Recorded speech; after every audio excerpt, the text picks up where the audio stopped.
அனைத்து நண்பர்களுக்கும் வணக்கம். நம்ம இந்த வீடியோல ரீசெண்டா ரிலீஸ் ஆகி ஆன்கோயிங்ல இருக்க ஏஜென்ட் கிம் ரீஆக்டிவேட் கொரியன் டிராமாவை தான் பார்க்க போறோம். தான் கடந்த காலத்துல ஒரு ஸ்பையா இருந்த ஹீரோ தான் பொண்ணுக்காக தான் கடந்த காலத்தை மறந்து ஒரு அமைதியான வாழ்க்கையை தான் வாழ்ந்துட்டு வர. அப்பதான் ஹீரோட பொண்ணு காணாம போக எந்த ஒரு பொண்ணுக்காக அமைதியான வாழ்க்கையை வாழ்ந்தாரோ இப்ப அந்த பொண்ணு எங்கன்னு தெரியாம மறுபடியும் ஒரு மிருகமா மாற. இதுக்கப்புறம் என்ன நடக்க போதுன்னு இந்த வீடியோல பார்க்க போறோம். கதையோட ஆரம்பத்திலேயே ஹீரோட பாஸ்ட பத்தி தான் காட்டுறாங்க. 2008 ஹீரோ சவுத் கொரியன் ஸ்பையா இருக்கவும் அவருக்கும் மேல இருக்க ஒரு உயர் அதிகாரிங்க அவருக்கு சில வேலை கொடுக்குறாங்க. உலகத்துல பல இடங்கள்ல ஹாங்காங், சிங்கப்பூர் இது மாதிரி பல நாடுகள்ல இருக்க சவுத் கொரியாவோட ஸ்பை கொல்லப்பட்டிருக்காங்க. நார்த் கொரியாவோட ஆர்மி டைரக்டர் ஜியாங் சோன் இவர் தான் இவரை கொல்றதா ஹீரோவுக்கான அசைன்மெண்ட். இப்ப அந்த நார்த் கொரியன் அதிகாரி பலத்த பாதுகாப்போட போயிட்டு இருக்கவும் அவரை கொல்றதுக்காக ஹீரோ பைக்ல வந்துட்டு இருக்காரு. அந்த உயர் அதிகாரி அவருக்கு பாதுகாப்பு வந்த ஆளுங்க எல்லாருமே ஒரு டனல் வழியா தான் போகணும். அந்த டனல் வழியா போறாங்க. ஆனா அதுக்கு முன்னாடி ஹீரோ அங்க என்ட்ரி ஆயிருப்பாரு. இப்ப அந்த கார் வேகமா போயிட்டு இருக்கா. ஹீரோ அந்த வர வழியில ஒரு டிராப் செட் பண்ணிருப்பாரு. அதுவும் இரும்பு முள்கம்பிகளை வச்சு அங்க வரது மொத்தம் 2 கார். அதுல பின்னாடி வர கார்ல தான் அந்த உயர் அதிகாரி வர. முன்னாடி வர கார் வேகமா அந்த முள்கம்பி மேல மோத அதோட டயர் பஞ்சாகி கார் கவுந்துரும். அப்பதான் ஹீரோட என்ட்ரி. மாசா ஒரு மிஷின் கன் எடுத்துட்டு வர. அந்த உயரதிகாரிக்கு பாதுகாப்பா யார் யாரெல்லாம் வந்தாங்களோ அந்த சோல்ஜர்ஸ் எல்லாத்தையும் கொண்டுட்டு அந்த உயரதிகாரி கடத்திட்டு போகவும் டனலோட ஒரு பக்கம் ஃப்ரீயா இருந்திருக்கலாம். ஆனா மறுபக்கம் பலத்த பாதுகாப்போட இருக்கும். அங்கேயும் சோல்ஜர்ஸ் எல்லாம் இருக்காங்க. ஹீரோ வரதை பார்த்துட்டு கன் நீட்டவும் கூடவே இருக்கிற அந்த உயரதிகாரியை காட்டுறாரு. இவங்க ஷூட் பண்ணி தவறுதலா எதுவும் நடந்துச்சுன்னா அந்த உயரதிகாரி செத்துருவானா அவங்க ஷூட் பண்ண மாட்டாங்க. அங்க இருக்கிற பேரிகர் எல்லாம் இடிச்சிட்டு ஹீரோ வேகமா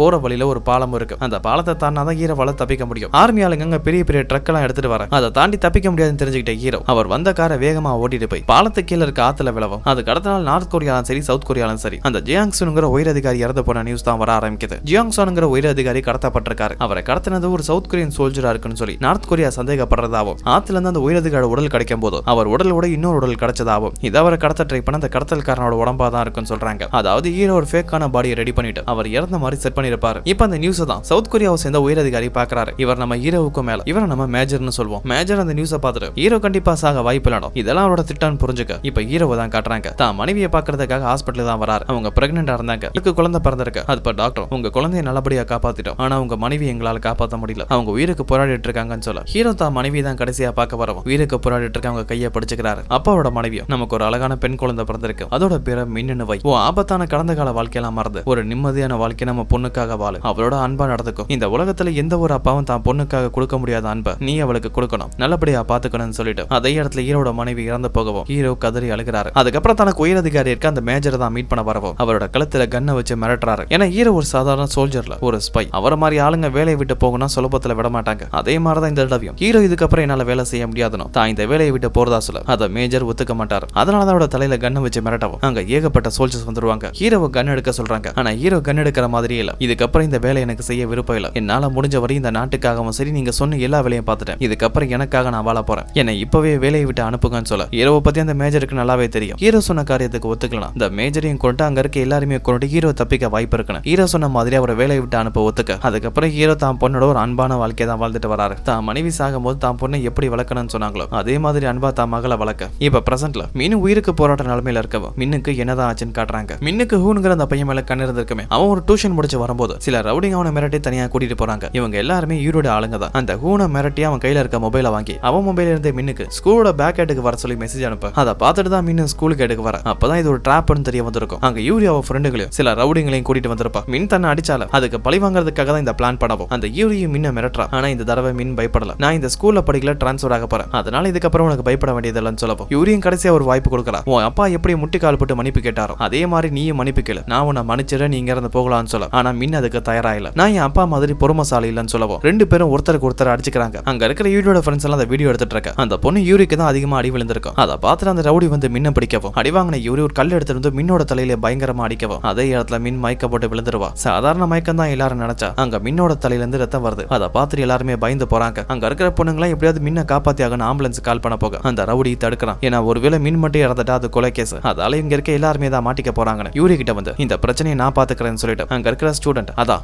யூரி ஃப்ரெண்ட்ஸோட கையில இருக்க எல்லா மொபைலையும் வாங்கிட்டு அவங்க எடுத்த வீடியோ ஃபுட்டேஜ் எல்லாம் டெலிட் பண்ண இப்போ கோல்ட தான் காட்டுறாங்க. அவன் ஆளுங்களை தான் மீட் பண்ணி அவங்க பண்ற இல்லீகலான வேலைக்கான கலெக்ஷன் காசை வாங்க வந்திருப்பான். இவன் பேரு ஓமின்ச்சா. நம்ம இவனை ஓன்னு சொல்வோம். அந்த யூரி கூடவே ஒரு ரவுடி இருப்பாளா. அந்த ரவுடி இந்த ஓவுக்கு தான் கால் பண்றேன். ஒரு டெட் பாடி இருக்கு நீ தான் வந்து எடுத்துட்டு போகணும்னு சொல்ல அந்த போனை வாங்கி யூரி பேசுறான். நான் சேர்மன் ஜோவோட பொண்ணு பேசுறேன். இங்க ஒரு டெட் பாடி இருக்கு. அதை நீ தான் எடுத்துட்டு போய் மறைக்கணும். அதுக்காக எவ்வளவு பணம் கேட்டாலும் தர தயாரா இருக்கிறதா சொல்லவும் அதுக்கு அந்த ஓவு நம்பல. நீ சேர்மன் ஜேவோட பொண்ணா இருந்தா எதுக்காக என்கிட்ட உதவி கேட்கற? உன் அப்பா கிட்டே ஆளுங்க இருக்காங்களே அவங்களே தான் சமாளிச்சிருவாங்கன்னு சொல்லிட்டு காலை கட் பண்ணவும் அதை கோல்டு கேட்டுருவான். இப்ப என்ன பேசிட்டு இருந்தேன்னு கேட்டா யாரோ ஒரு டெட் பாடி இருக்குன்னு எடுத்துட்டு போறத பத்தி பேசிட்டு இருந்தாங்கன்னு சொல்ல அது யாரு சொன்னான்னு கேட்டா சேர்மன் ஜோவோட பொண்ணுன்னு சொன்னா. ஆனா எனக்கு நம்பிக்கை இல்லைன்னு சொல்லவும் கோல்டு அந்த நம்பருக்கு அதாவது யூரிக்கு மறுபடியும் கால் பண்ண சொல்ல அவங்க சொன்ன இடத்துக்கு கோல்டு அவங்க ஆளுங்களோட வர அங்க அடிப்பட்ட நிலைமையில இருக்க மின்ன பாக்குறா. இப்ப மீன் உயிரோட இருக்காளா இல்லையான்னு தெரியல. ஆனா அவங்க பார்க்கும்போது ஒரு பொண மாதிரி இருக்கவோ மின்னோட உடம்பு எடுத்து அவங்க கார் டிக்கில வைக்கிறாங்க. அதோட கார்ல போகும்போது அவங்க கூட தான் யூரியும் இருக்கு. யூரியும் இந்த பணத்தை எப்படியாவது மறைச்சிடும், அதுக்காக நீ எவ்வளவு பணம் கேட்டாலும் நான் தரதா சொல்லவும் அது கோல்டோ எனக்கு பணமெல்லாம் முக்கியம் இல்ல, உன் அப்பாவுக்கு நான் நன்றி கடன் பட்டிருக்கேன், அதுக்காக நான் உனக்கு இந்த உதவியை பண்றேன். அந்த பொண்ணோட உடம்புல இருக்க ஆர்கன்ஸ் எல்லாம் எடுத்துட்டு பாடியை மலைக்கு மேல போட்டுறேன். அங்க இருக்கிற நாய் நரியெல்லாம் அந்த பொண்ணோட உடம்ப சாப்பிட்டோம், எந்த ஒரு ஆதாரமே இருக்காதுன்னு சொல்ல இப்ப அந்த கோல்டு யூரி அவங்க வீட்டுல தான் இறக்கி விட வரவும் யூரி போறதுக்கு முன்னாடி இந்த விஷயத்தை பத்தி எக்காரணத்தை கொண்டு உங்க அப்பா கிட்ட கூட சொல்லிடாதுன்னு சொல்லிட்டு அங்க இருந்து கோல்டு கிளம்பிடுவா. இப்ப பிரசன்ட்ல தான் காட்டுறாங்க ஹீரோ ஒரு ரவுடியோட சண்டை போட்டு இருந்தார்ல, அதான் அந்த யூரிங்கிற பொண்ணு கூடவே சுத்திட்டு இருப்பானே ரவுடி, அவனை தான் அடிச்சு மிரட்டிட்டு இருக்காரு. என் பொண்ணு எங்கன்னு கேட்கவும் அவனை உயிரை காப்பாத்துறதுக்காக நேத்து நடந்த விஷயத்தெல்லாம் சொல்லி அடிப்பட்ட உங்க பொண்ணை ஓங்குற ஒருத்தங்கிட்ட ஒப்படைச்சதா சொல்லவும் அந்த ஓ எங்க இருக்கான்னு கேட்கிறாரு. ஹீரோவுக்கு பயந்து அந்த ரவுடியும் ஓவோட இடத்த சொல்ல ஹீரோ தான் வீட்டுக்கு தான் வராரு. அந்த ரவுடியை கொன்னுட்டாரா இல்ல உயிரோட விட்டுட்டாரான்னு தெரியல. தான் வீட்டுக்கு வந்து பார்த்தா அங்கதான் ஒரு பொண்ணு இருக்கு. அப்பான்னு கூப்பிட்டு அந்த ரூம்ல இருந்து வெளியில வராங்க. ஏன்பா வீட்டுல இருக்கீங்க, இன்னைக்கு வேலைக்கு போலையான்னு கேட்க ஹீரோ அப்படியே அதை பார்த்துட்டு இருக்க அந்த பொண்ணு மறைஞ்சு போறாங்க. இது ஹீரோவோட இமேஜினேஷன் தான். தான் பொண்ணு திருப்பி வந்த மாதிரி நினைச்சுக்க அது ஒரு இமேஜினேஷன் தெரியவும் தான் பொண்ணை காப்பாத்துறதுக்காக ரெடி ஆகுறாரு. அவர் போட்டிருக்க ட்ரெஸ் சேஞ்ச் பண்ணிட்டு ஒரு பிளாக் கலர் கோட் சூட்ல அவர் சீக்கிரட்டா ஒரு பெட்டி வச்சிருப்பார். அந்த பெட்டி எடுத்துட்டு கிளம்ப அப்பதான் அவர் வேலை பார்க்குற பேங்க்ல இருந்து கால் பண்றாங்க. ஹீரோ இன்னைக்கு வரலன்னு சொல்லிட்டு சாங் தான் கால் பண்ணிருப்பாங்க. ஆனா ஹீரோ அந்த கால் எடுக்காம ஓங்குற அந்த ரவுடியோட இடத்துக்கு தான் வரவும் இந்த ஓ ஏகப்பட்ட இல்லீகலான வேலை பார்த்துட்டு இருக்கான். ஒரு ஆளுக்கு கடன் கொடுத்திருப்பான், அவர்கிட்ட இருந்து சரியான வட்டியும் பணமும் வரலங்கிறதால அவர் பொண்ணை தூக்கிட்டு வந்து நீ கொடுக்க வேண்டிய பணத்தை எனக்கு எப்படி வாங்கணும்னு தெரியும் சொல்லிட்டு அவர் பொண்ணு ஒரு ரூம் குளத்தல அந்த இடத்துல ஒரு ஆபரேஷன் தியேட்டர் இருக்கு. இவனுக்கு ஆர்கன்ஸ் தேடுற ஒரு கும்பலும் கூட. இப்ப அந்த பொண்ணுக்கு மயக்க ஊசி போட அந்த பொண்ணு மயக்கம் போடுறதுக்கு அப்புறம் ஆர்கன்ஸ் எடுக்கிறதுக்காக ட்ரை பண்றாங்க. அப்பதான் யாரோ கதவு தட்டுற சவுண்ட் கேட்கவும் ஒரு ரவுடி ஓபன் பண்ணி பார்த்தா அவன் அடி வாங்கி உள்ள வந்து விழவும் அங்க வந்தது ஹீரோ தான். அங்க அடி வாங்கி விழுந்தவனை பார்த்துட்டு மத்த எல்லாருமே ஆயுதத்தை எடுத்து ஹீரோ அடிக்க வராங்க. ஹீரோ அவனுங்க எல்லாருமே அடிக்கிறாரு. கைரேகை கூட படக்கூடாதுன்னு சொல்லிட்டு அங்க இருக்க ஒவ்வொருத்தனையும் அடிச்சு காலி பண்றாரு. அதுக்கப்புறம் அங்க இருக்க ஆபரேஷன் ரூமையும் பாக்குறாரு. அங்க ஒரு பொண்ணு இருக்கு. அது தான் பொண்ணு மின்னதான் இருக்குன்னு சொல்லி உள்ள வந்து பார்த்தா அங்க ஆபரேஷன் பண்றதுக்காகவே ஒருத்தர் இருப்பான். அவன் உடம்புல கோடாரியை இறக்கிட்டு அந்த பொண்ணை பார்த்தா அது தன்னோட பொண்ணு மின்னிலன்னு தெரியவும் அந்த வீட்டை மறுபடியும் சுத்த ஆரம்பிக்கிறாரு. ஒரே ஒரு டோர் மட்டும் லாக் ஆயிருக்கு. அவனுக்கு பின்னாடி தான் ஓவோட அடியாளம் இருக்கு. வெளியில அவங்க ஆளுங்க அடி வாங்குறது கத்துற சவுண்ட்ல இவங்களுக்கும் கேட்டிருக்கும். அதனாலதான் பயத்துல பேட்டோட இருக்கவும் கதவை திறந்துட்டு உள்ள வந்தா ஹீரோ அடிக்கிறதுக்காக காத்துட்டு இருக்காங்க. ஆனா ஹீரோ அவர் வராம முன்னாடி அந்த ரவுடிங்களை ஒருத்தனை அனுப்பவும் அவன் தான் அடி வாங்குறான். அதுக்கப்புறம் கையில பேட் வச்சிருக்கானே அவனை அடிச்சு போட அந்த ஓ தப்பிக்க ட்ரை பண்றான். அப்படி தப்பிக்கிறதுக்கு முன்னாடி அந்த ஆபரேஷன் ரூம்ல இருந்துச்சு அந்த பொண்ணோட அப்பா அவரை தள்ளி விட்டுட்டு போகவும் ஹீரோ அவர் அடிக்க கை நீட்டான். நான் அவங்க கூட இல்ல, தனியால என்ன விட்டுருங்கன்னு சொல்லவும் ஹீரோவும் அவரை விட்டுருவாரு. அந்த ஓங்குற ரவுடியும் ஜன்னல் வழியா குதிச்சு தப்பிக்கிறதுக்காக கதவு வழியா போனா திடீர்னு கால்ல காயம் பட்டு கீழே விழுந்து கிடக்குறான். என்னன்னு பார்த்தா ஹீரோ வரும்போது யாரும் தப்பிக்க கூடாதுன்னு சொல்லிட்டு ஒரு டிராப்பை ரெடி பண்ணிட்டு தான் வந்திருப்பாரு. அந்த கதவோட என்ட்ரன்ஸ்ல முள்வேலியை கட்டிட்டு தான் வந்திருப்பாரு. அதுலதான் கால ஏற்பட்டு அவன் துடிச்சிட்டு இருக்கவும் அப்ப ஹீரோ அங்க மாசா என்ட்ரி கொடுத்து அவனை தூக்கிட்டு வீட்டுக்குள்ள போறாரு. இப்ப கட் பண்ணா ஹீரோட ஃப்ரெண்டா இருக்க அந்த ஹான்ஸும் சாலையும் தான் காட்டுறாங்க. ரெண்டு பேருமே 2 நாளா போலீஸ் ஸ்டேஷன்ல தான் இருக்காங்க. ஏன்னா சால அந்த ரவுடிங்களை அடிச்சிருப்பார்ல, அப்ப போலீஸ்ல கூட்டிட்டு வந்தவங்க இன்னும் இங்க தான் இருக்கவும் அப்ப ஹான்ஸும் சண்டை போட்டவன் அந்த ரூம்ல தூங்கிட்டு இருக்கான். என்ன எதுக்கு கூட்டிட்டு வந்தீங்க, நான் தடுக்க தானே ட்ரை பண்ணேன்னு சொன்னாலும் அங்க இருக்கிற ஆளுங்க கேட்கற மாதிரி இல்ல. இப்போ ஒரு ஹஸ்பண்ட் அண்ட் ஒய்ஃபை தான் காட்டுறாங்க. ஒய்ஃப் ஒரு வீடியோ தான் பார்த்துட்டு இருக்காங்க. இந்த சால் ரவுடிங்களை அடிச்சிருப்பார்ல அதை ஏகப்பட்ட பேர் வீடியோ எடுத்து சோஷியல் மீடியால அப்லோட் பண்ணிருப்பாங்க. அந்த வீடியோ தான் அவரோட மனைவி பார்த்துட்டு இருக்கவும் அவங்க ஹஸ்பண்டையும் காட்டுறாங்க. அவங்க ஹஸ்பண்ட் சரியா யாருன்னு தெரியல, ஆனா அந்த வீடியோல ஹீரோட ஃபேஸ் பேக்ரவுண்ட்ல இருக்கும். அதை பார்த்து அதிர்ச்சி ஆகுறாரு. அதுக்கப்புறம் அந்த வீடியோ சவுத் கொரியால மட்டும் இல்ல நார்த் கொரியா வரைக்கும் போயிருக்கும். இப்ப நார்த் கொரியாவோட ஒரு ஆர்மி பேஸ் தான் காட்டுறாங்க. அங்கேயும் கால் சென்டர் மாதிரி ஏதோ ஒன்று இருக்கு. அங்கதான் ஹீரோட வீடியோ வந்திருக்கும். அவங்களும் அந்த வீடியோல இருக்க ஹீரோட ஃபேஸ் செக் பண்ணி பார்க்கும்போது அந்த பொண்ணு அதை பார்த்து அதிர்ச்சி ஆகிறா. ஏன்னா ஒவ்வொரு கிரிமினலுக்கும் ஒவ்வொரு லெவல் இருக்கும். அதே மாதிரி ஹீரோவை பொறுத்த வரைக்கும் அவரால் நார்த் கொரியாவுக்கு மிகப்பெரிய ஆபத்து இருக்குன்னு காட்டியிருக்கும். அதை பார்த்து தான் அந்த பொண்ணு அதிர்ச்சியாக உடனே அந்த வீடியோவை அவரோட உயரதிகாரிகளுக்கு அனுப்பவும் அவங்களும் மீட்டிங் போட்டு பேச ஆரம்பிக்கிறாங்க. இப்ப நடக்கிற எல்லாமே நார்த் கொரியால நடக்கிற விஷயம். நார்த் கொரியால இருக்கிற உயரதிகாரிகளா மீட்டிங் போட்டு பேசிட்டு இருக்காங்க. ஹீரோ பல வருஷத்துக்கு முன்னாடி ஒரு ஸ்பையா இருந்து ஏகப்பட்ட ஆபரேஷன் இங்க பண்ணிருக்காரு. அவரால் நம்ம நாட்டுக்கு ஏகப்பட்ட லாஸ் ஏற்பட்டிருக்கு. நம்ம நாட்டோட மிகப்பெரிய உயரதிகாரன் ஜியாங் சோனை கொன்னதும் அவர் தான். அவர் பண்ண தப்புக்காக அவர் கைது பண்ணி ஆகணும்னு இதுக்காக சவுத் கொரியாவை கான்டாக்ட் பண்றதாவும் சொல்ல, ஆனா அதுல ஒரே ஒரு அதிகாரிக்கு மட்டும் விருப்பம் இல்ல. இவர் தான் நார்த் கொரியாவோட இன்டெலிஜென்ஸ் டிபார்ட்மெண்டோட ஹெட்டா இருக்காரு. இவரை நம்ம டைரக்டர் ரீன்னு சொல்வோம். இந்த டைரக்டர் ரீக்கும் ஹீரோவுக்கு ஏதோ பர்சனலா ப்ராப்ளம் இருக்கு போல இருக்கு. மத்த அதிகாரிங்க எல்லாருமே ஹீரோவை அரெஸ்ட் பண்ணணும் தான் சொல்றாங்க. ஆனா இவர் மட்டும் தான் ஹீரோவை எப்படியாவது கொல்லணும்னு சொல்லிட்டு இருக்காரு. ஆனா அதுல மத்தவங்களுக்கு விருப்பம் இல்ல. ஏன்னா நார்த் கொரியாவுக்கும் சவுத் கொரியாவுக்கும் இடையில ஒரு அமைதி உடன்படிக்கை இருக்கு. இந்த நேரத்துல ஒரு சவுத் கொரியன் ஸ்பையை கொலை பண்ணா அதால நார்த் கொரியாவோட பேரு தான் கெட்டு போகும். அவங்களுக்கு தான் பிரச்சனைன்னு சொல்லிட்டு ஹீரோவை அரெஸ்ட் பண்றத பத்தி தான் பேசுறாங்க. ஆனா டைரக்டர் ரீக்கு அதுல விருப்பம் இல்ல. பல வருஷத்துக்கு முன்னாடி அந்த ஏஜென்ட் கிம் என்ன பண்ணான்னு தெரியுமா உங்களுக்கு? நம்ம நாட்டை சேர்ந்த பல வீரர்கள் அவனால இறந்து போயிருக்காங்க. ஒரு சோல்ஜர் மாதிரி உள்ள வந்து நமக்கே அவன் துரோகம் பண்ணிருக்கான். அப்படிப்பட்ட ஒருத்தரை நம்ம ஏன் உயிரோட விடணும்னு கேட்க அந்த டைரக்டர் ரீயோட முடிவுக்கு அங்க யாருக்கும் விருப்பம் இல்ல. அதனால அவரும் கோவப்பட்டு அவர் ரூமுக்கு வந்துருவாரு. இந்த டைரக்டர் ரீ கீழே வேலை பார்க்கறதுக்கு ஒரு ஆபீசர் இருப்பார். அவங்க 2 பேரும் தான் பேசிட்டு இருக்காங்க. அந்த மீட்டிங்ல இருக்க ஆளுங்களா முட்டாளா இருக்காங்க. நம்ம என்ன நினைச்சாலும் அந்த ஏஜென்ட் கிம்ம நம்மளால அரெஸ்ட் பண்ண முடியாது. அது எவனுக்குமே புரியலன்னு சொல்ல அப்ப அங்குள்ள சோல்ஜரும் அந்த ஏஜென்ட் கிம்ம பேசாம கொணரலாமே, நம்ம சோல்ஜர்ஸ் யாராவது அனுப்பலாம்னு சொன்னா டைரக்டர் ரீ அதுவும் சுலபம் இல்லங்கிறாரு. அந்த ஏஜென்ட் கிம் ரொம்பவே திறமசாலி. அவன மாதிரி ஒருத்தனை ஒரு சாதாரண சோல்ஜரால கொல்ல முடியாது. அதுக்கு பார்க் மாதிரி ஒருத்தனை தான் வரணுங்கிறாரு. இந்த பார்க்குங்கிற சோல்ஜர் ரொம்பவே திறமசாலி. ஹீரோ அளவு தான். நார்த் கொரியால இருந்து சவுத் கொரியா கொரியான் பார்டருக்குள்ளே போய் அங்க ஏகப்பட்ட சோல்ஜர்ஸை கொண்டு இருப்பார். ஆனா இப்ப அவரு இறந்துட்டார். அதுக்கான காரணம் ஹீரோ தான். அதோட ஹீரோவுக்கு ஒரு கோட் நேம் இருக்கு 66. அதுக்கான காரணம் இந்த ஏஜென்ட் பார்க் தான். இவரை ஏஜென்ட் 66 சொல்லுவாங்க. இந்த ஏஜென்ட் பார்க்க கொண்டதுக்கு அப்புறம் தான் ஹீரோ கிம்முக்கு கோட் நேம் 66 ஒரு புது பேரை வந்திருக்கும். இந்த கதையெல்லாம் டைரக்டரே அந்த சோல்ஜர்ட்ட சொல்லி அந்த ஏஜென்ட் கிம்ம கொல்லணும். பார்க் மாதிரி ஒருத்தனால தான் முடியும். ஆனா அவன் உயிரோட இல்ல. ஆனா அவன் தம்பி ஒருத்தன் உயிரோட இருக்கான். அவன் அண்ணன மாதிரியே திறமசாலி. அவனை என்கிட்ட கூட்டிட்டு வான்னு சொல்ல இப்ப சவுத் கொரியாவோட ஒரு சீக்ரெட் இடத்தை தான் காட்டுறாங்க. அங்க ஒரு ஆபீசர் தான் காட்டுறாங்க. இவர் ஒரு ஸ்பை தான். ஸ்பெஷல் ஏஜென்ட்டும் கூட. ஸ்பையா இருந்து வெளியில போன ஆளுங்களை கண்காணிக்கிறதா இவரோட வேலையை. ஹீரோவை கண்காணிக்கிற ஆளுங்களை இவங்களும் ஒருத்தங்க. இப்ப அவருக்கு ஹீரோவை பத்தின இன்ஃபர்மேஷன் வரவும் தான் வேலை பார்க்குற சீக்ரெட்டான இடத்துக்கு வராரு. அங்க ஹீரோ பண்ண ஆபரேஷன் எல்லாத்தையும் பத்தி சொல்லி சாரோட வீடியோ வைரல் ஆனதை பத்தியும் அது நார்த் கொரியா வரைக்கும் போனதை பத்தியும் அது மூலமா ஹீரோ உயிரோட இருக்கிறது தெரிஞ்சு அவர் அரெஸ்ட் பண்றதுக்கான அனுமதி கேட்டு லெட்டர் வந்திருக்கதா சொல்ல ஹீரோ பண்ண ஆபத்தான வேலைங்க எல்லாத்தையும் பத்தி தெரிஞ்சு ஹீரோ மாதிரி ஒரு ஆபத்தான ஆளு நார்த் கொரியால விட்டோம். அதால நமக்கு தான் பிரச்சனை. நம்ம ரகசியங்கள் பல வெளியில வர வாய்ப்பு இருக்கு. நார்த் கொரியன் ஆளுங்க கையில படுறதுக்கு முன்னாடி நம்ம எப்படியாவது ஏஜென்ட் கேம் அதாவது ஹீரோவை கண்டுபிடிச்சாகணும்னு சொல்ல இப்ப அந்த ஓவோட இடத்தை தான் காட்டுறாங்க. ஹீரோ அவனை டார்ச்சர் பண்ணிட்டு இருக்காரு. தான் பொண்ணு எங்கன்னு கேட்டு அந்த ஓவன் பொண்ணை பத்தி எனக்கு எதுவுமே தெரியாதுன்னு சொல்றான். ஏன்னா அந்த கோல்டு கிட்ட இருந்து மின்னி இவங்கிட்ட வரல.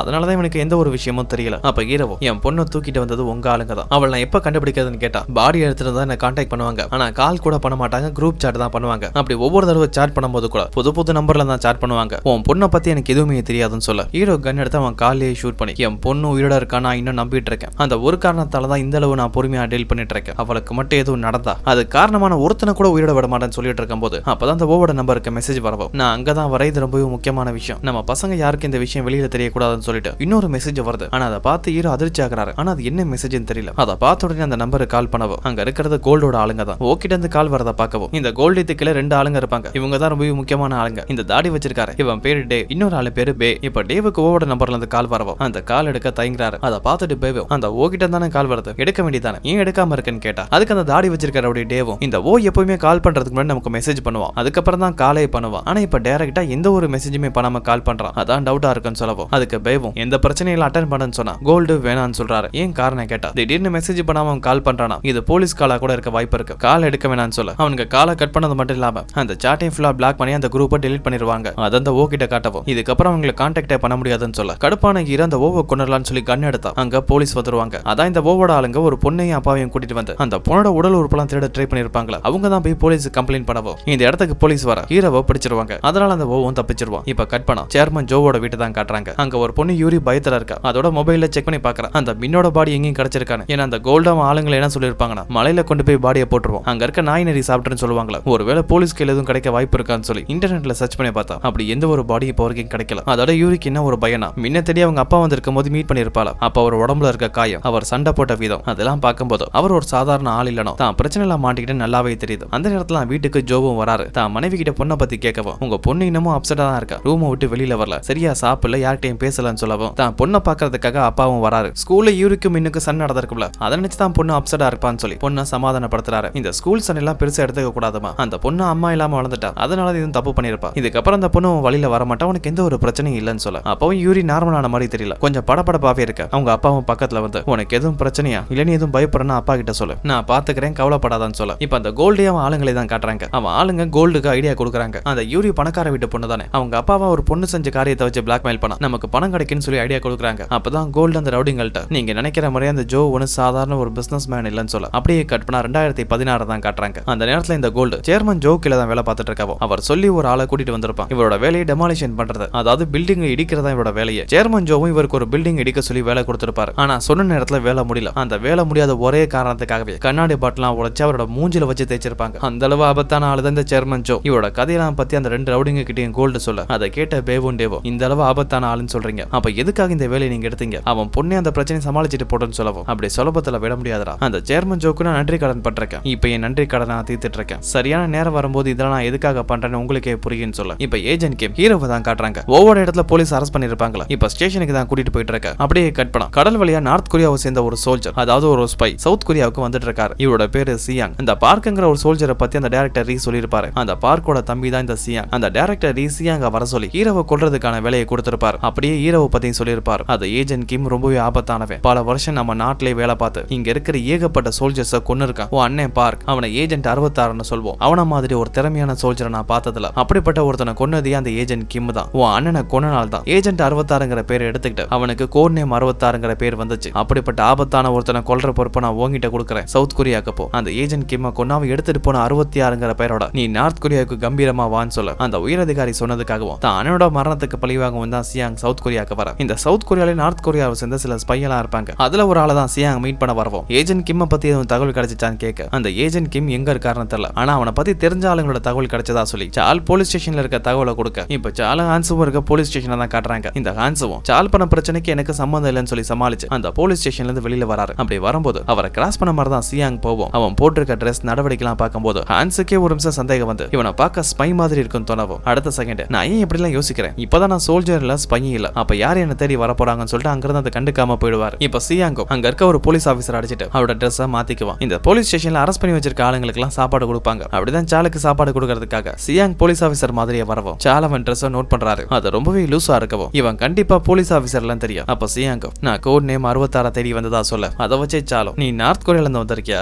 நான் தான் கோட் நேம் 66ன்னு சொல்ல அதை நான் நம்ப தயாரில்லன்னு சொல்லிட்டு சியாங் அவர்கிட்ட இருக்க ஈரோட போட்டோவும் காட்டி அவர் கொண்டு வந்த கண்ணையும் காட்டி மிரட்ட அவசரப்பட்டு கண்ணை எடுத்துறாத, இங்க நிறைய அப்பாவியும் இருக்காங்க போலீஸ் இருக்காங்க, அப்படி ஷூட் பண்ணா நீ தான் மாட்டிக்கவன, ஹீரோ இருக்க அட்ரஸ் சொல்லி நான் மரணத்துக்காக வேண்டிக்கிறேன்னு சொல்லவும் கவலைப்படாத சீக்கிரமாவே என் கதையை முடிச்சிருவேன்னு சொல்ல நான் வேண்டிக்கிறேன்னு சொன்னது அவனுக்காக இல்லடா உன் உயிருக்காக, நீ தான் சாக போறேன்னு சொல்ல அந்த சியாங்க வந்த மாதிரி அங்க இருந்து கிளம்ப இப்ப சாலுக்கு ஹீரோ பிரச்சனையில இருக்காருணும். அவரை தேடி நார்த் கொரியால இருந்து ஆளுங்க வந்திருக்காருன்னு தெரியும். அவருக்கு உதவி பண்ணி ஆகணும். அதனால அவர் கூடவே லாக்அப்ல ஒரு ஆள் தூங்கிட்டு இருப்பான். வேணும்னே அவன் வயிற்றுலயே பலமா குத்துறாரு. வலி தாங்க முடியாம அவன் கத்தவும் சாலு உடனே இங்க இருக்கிற ஆளுக்கு ஏதோ ஆயிடுச்சு சீக்கிரமா உதவி பண்ண வாங்கன்னு சொல்ல போலீஸ் ஆபீசர் லாக்அப் திறந்துட்டு உள்ள வருவார். அந்த வாய்ப்பை பயன்படுத்தி சாலு வெளியில போய் தப்பிக்கவும் இப்ப கோல்ட தான் காட்டுறாங்க. அவன் ஆளுங்க 2 பேரும் ஒரு அப்பாவி அடிச்சு மிரட்டிட்டு இருக்க. இந்த கோல்டு ஒரு ஸ்டூடியோ மாதிரி இடத்துக்குள்ள இருக்க. மின்னோட பாடிய கார்ல தூக்கிட்டு வரும்போது யூரியும் கோல்டும் பேசியிருப்பாங்களா அதை இந்த கோல்டு ரெக்கார்ட் பண்ணிருப்பான். இப்ப அதுதான் இந்த ஸ்டூடியோல கொடுத்து அந்த வாய்ஸை மட்டும் கரெக்டா கட் பண்ணி அதை குவாலிட்டியா எடிட் பண்ண அதை ஒரு பென்ட்ரைவ்ல காப்பி பண்ணி வாங்கிட்டு அவரோட ஆளுங்க கிட்ட இதுக்கப்புறம் இந்த வேலையெல்லாம் விட்டு நிம்மதியா வாழ போறதா சொல்ல இன்னொரு பக்கம் போலீஸ் ஸ்டேஷன்ல இருக்க இரவு தான் காட்ட அங்க இருக்க போலீஸ் ஆபீசர்ல ஏகப்பட்ட கேள்வி கேட்கறாங்க. நீ யாரு உன் பேர் என்ன எதுக்காக அந்த ஓங்குற வீட்டுல இருந்த ஏகப்பட்ட கேள்வி கேட்டாலும் ஹீரோ எதுக்கும் பதில் சொல்லாம அமைதியாவே இருக்காரு. இன்னொரு பக்கம் அந்த கோல்டு அவன் அந்த பென்ட்ரைவ்லாம் வாங்கிட்டு அவன் காருக்கு தான் வரவும் டிக்கியை ஓபன் பண்ணா அங்க இருந்து ரத்த வாடை அடிக்குது. ஏன்டா இந்த பொண்ணை தூக்கிட்டு வந்தமே ரத்த வாடை அடிக்குதுல ஒரு பிளாஸ்டிக் கவரை போட்டு உள்ள வைக்க வேண்டியதானேன்னு சொல்ல இவங்க இப்படி பேசிட்டு இருக்கும் போது மின்னோட கை அசைய ஆரம்பிக்குது. அப்ப மின் இன்னும் சகல உயிரோட தான் இருக்கா. இப்ப போலீஸ் ஸ்டேஷன்ல இருக்க ஹீரோவை தான் காட்டுறாங்க. அவர் யாருன்னு கண்டுபிடிக்கிறதுக்காக அவரோட கைரேகை ஸ்கேன் பண்ணி பாக்குறாங்க. ஆனா கொரியன் டேட்டா பேஸ்ல அவரோட ஐடி இல்ல. அவங்களே ஏதோ சர்வர் ப்ராப்ளமா இருக்கும் இல்ல கைரேகை சரியா இருக்காதுன்னு சொல்லி மறுபடியும் செக் பண்ண போறாங்க. அப்பதான் ஹீரோட போன் ரிங் ஆகவும் அது யாருன்னு பாக்குறதுக்காக ஒரு போலீஸ் ஆபீசர் உள்ள வராரு. யார்கிட்ட அந்த கால் வருதுன்னு அந்த பேரை படிக்க அதுல மை டாட்டர்னு இருக்கும். அப்படி அந்த போலீஸ் ஆபீசர் சொல்லும் போது ஹீரோ கேட்டுருவாரு தான் பொண்ணு தான் கால் பண்ணிருக்கான்னு தெரியவும் வெளியில இருந்து எல்லா போலீஸ் ஆபீசரையும் அடிச்சிட்டு வேகமா அந்த ரூமுக்கு தான் வராரு. அங்க இருக்க போலீஸ் ஆபீசரோட கழுத்தை நெரிச்சிட்டு போன் அட்டென்ட் பண்ணி தான் பொண்ணு தான் பேசலாம்னு நினைச்சு மின்னு கூப்பிட இதோட இந்த எபிசோட் கம்ப்ளீட் ஆகுது. இதுக்கப்புறம் என்ன நடக்குதுன்னு அடுத்த வர வீடியோல பார்ப்போம்.